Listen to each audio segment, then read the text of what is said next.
I got hit in the head a lot today. I'm going to try to make this coherent. I'm going to try to make this make sense, but I got hit in the head a lot, and that's probably not conducive to very good conversation or ability to get my ideas out, ability to vocalize my ideas. So please bear with me. I went to the gym today and did some sparring. I did quite a few rounds, probably around 8 to 10 rounds of sparring, and for the most part,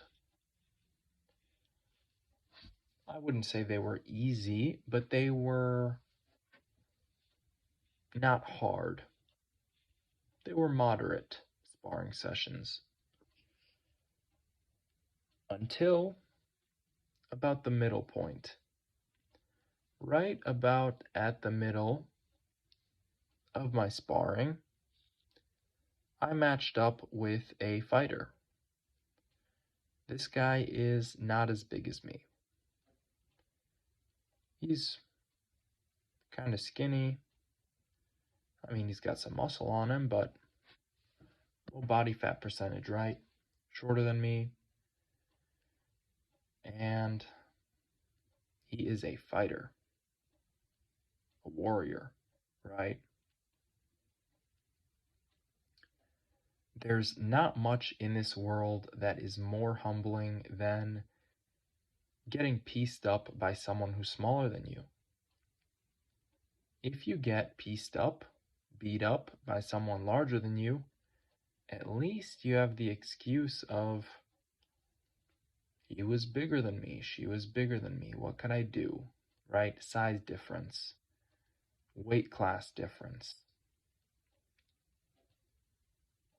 You can't do that when someone's smaller than you. You don't get that excuse. In fact, it works the opposite way. How did they beat you up? Why'd you get pieced up? They're smaller than you. It's like getting beat up by a kid.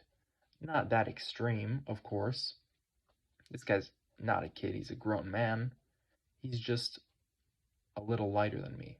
Maybe 20, 30 pounds lighter than me.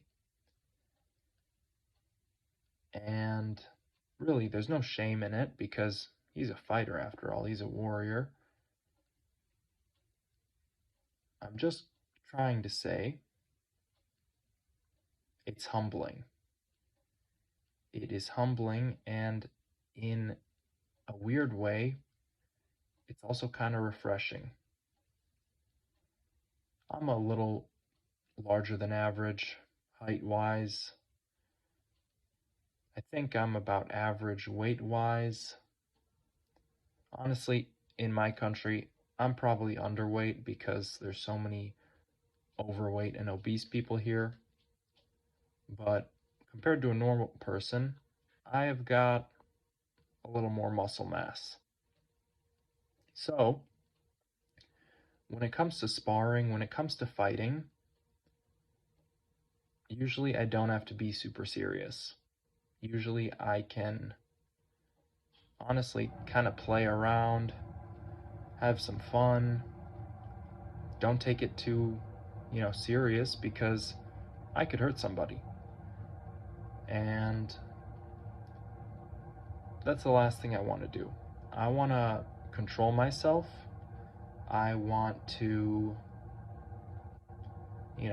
work on improving myself and not just go out there trying to hurt somebody. So, it's weirdly refreshing to basically get beat up by somebody smaller than me.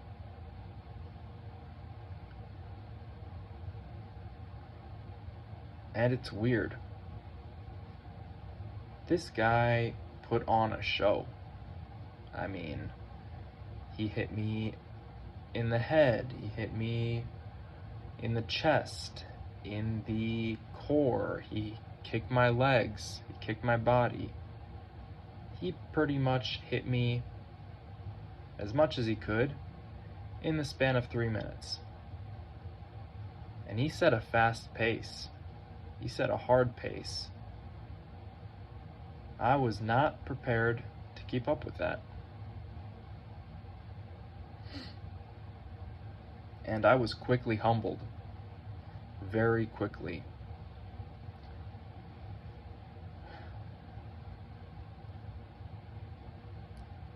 Right after sparring this guy, I sparred someone, again, who was a hard spar, but quite different. This guy is larger than me. He's like 6'4", maybe 6'5", a couple inches taller than me, and long reach, strong, long legs, long arms, quick. And so I had trouble with this guy. I had trouble with both of them, specifically the first one, but I also had trouble with the second one because it's hard to get in range. It's kind of hard to hit somebody when they can just hit you before you can hit them. You have to be a lot more strategic about it. You have to have a certain approach that'll let you get in close, because they can move around, they can step back. It's difficult to get in close, especially when someone who's longer than you is trying to hit you.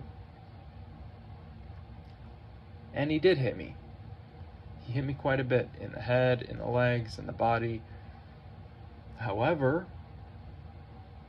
there was something different about it. I could tell if those two guys went head to head, the shorter guy would have pieced up the bigger guy. And that's confusing to me. That's really confusing to me. I could tell by the pace he set, by the placement of his punches, how intentive, is that a word? How much intent he puts into his movements. I mean, like, head, body, kick, head, body, head, like just mixing everything up. I try to block one punch, he goes around my guard, hits me with another one. I try to cover my head, he goes for the body. I cover the body, he kicks my legs. I check my leg, I cover my face, he goes to the body. He's got a response for almost everything. And I am just not there yet. I'm just not at that level. And so I was incredibly humbled. In fact, I've been thinking about this for hours now. It's 2:30 a.m. and I'm still thinking about this.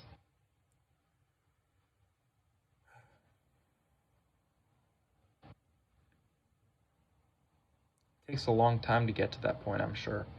It takes a long time practicing those skills to get to the point where you can easily just piece up someone larger than you.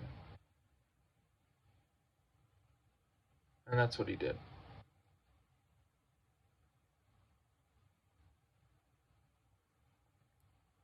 I don't want this to sound too negative.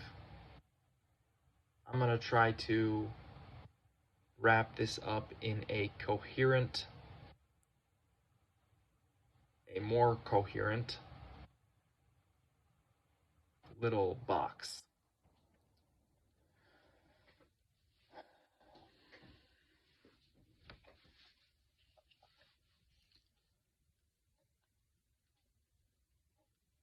Fighting's complicated. There's a lot of nuance to fighting. You could break it down, make it a little simpler, attack and defense. But the more you break it down, the more complicated it gets. The legs, the arms, the elbows, the knees, how to protect yourself, how to move, even just taking a single step. There are 10,000 decisions you can make with how you take a single step. And all of those will lead to a different result. So to be able to piece all these little minute details together in the moment, in the present moment, is fascinating to me.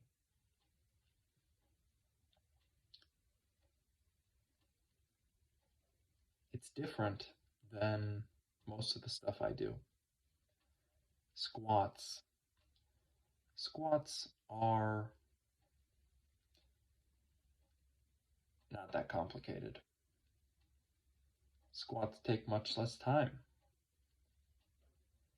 Squats are, well, an exercise. That's what it is. Fighting is something more primal, more raw. There's not as much order to it. Like the plank. The plank is all about order. It's all about order, and that's actually pretty much it.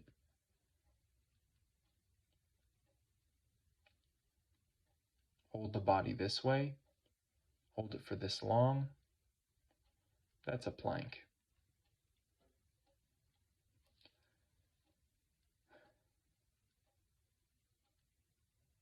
Yeah, I'm struggling trying to be coherent right now.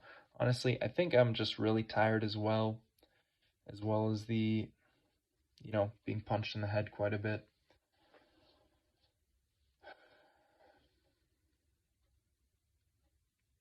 I'm not really sure how to approach this at all. When you get beat up by somebody larger than you, at least you've got an excuse. When you get beat up by somebody smaller than you, I know the solution. The solution is absolutely clear. Practice.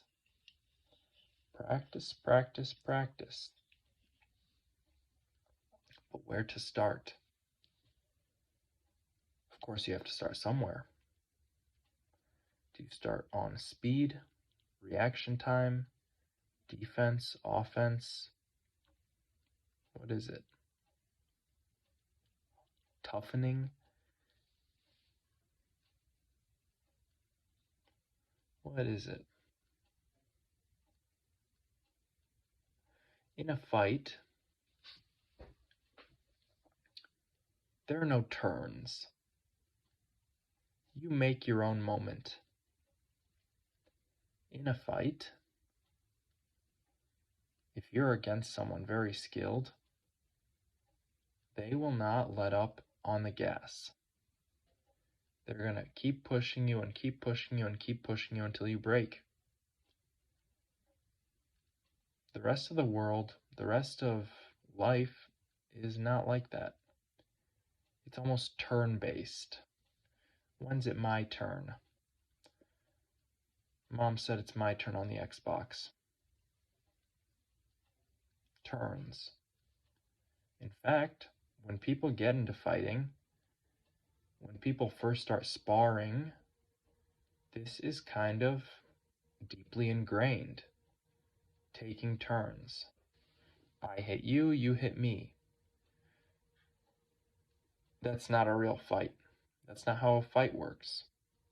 In a fight, there's a possibility, a very real possibility, that he hits you, and that's the only thing that happens.